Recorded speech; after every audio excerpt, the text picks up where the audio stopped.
qocaldın mı? Getdin quya qaldın mı? Sensiz döyünən ürəyimin halallığını aldın mı?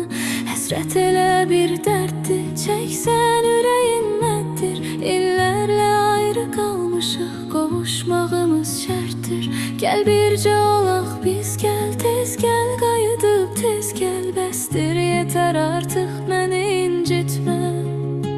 Gözlər qalıb həsrətdə, məskən salıb həsrətdə. Gəl göz qabağında ol, gözdən itmə. Mən axı sənsiz olsam əgər ölərəm. Mən axı sənsiz qalsam əgər ölərəm. Sən də mənsiz ola bilməzsən, sən də mənsiz qala bilməzsən. Mən axı sənsiz olsam əgər ölərəm.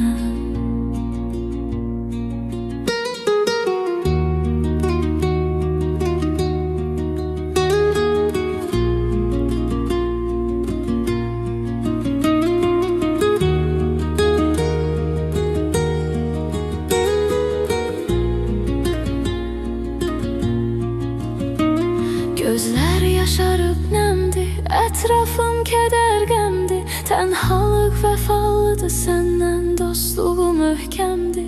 Mən dənizəm, sən qumsan, yar ürəyimə məhkumsan. Əf gözləmə dustaq kimi, azadlığa məhrumsan. Məndən olsa getməzdin, yar səni tərk etməzdin. Sən ayrılaq istədin ki ayrıldın.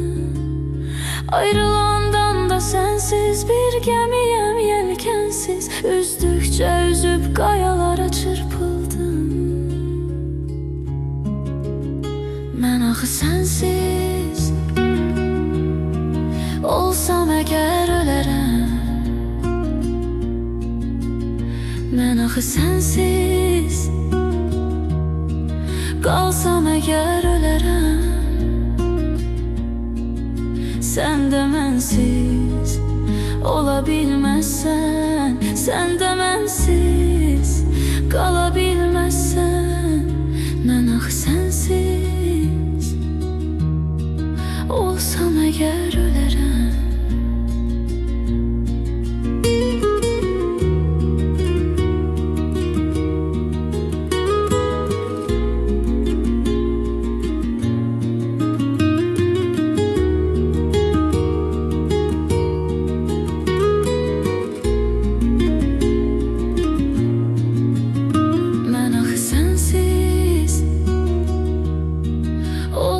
Əgər ölərəm.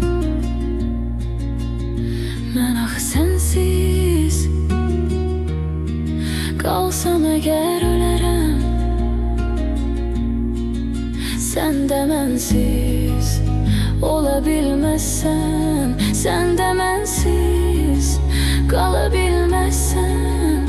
Mən axı sənsiz olsam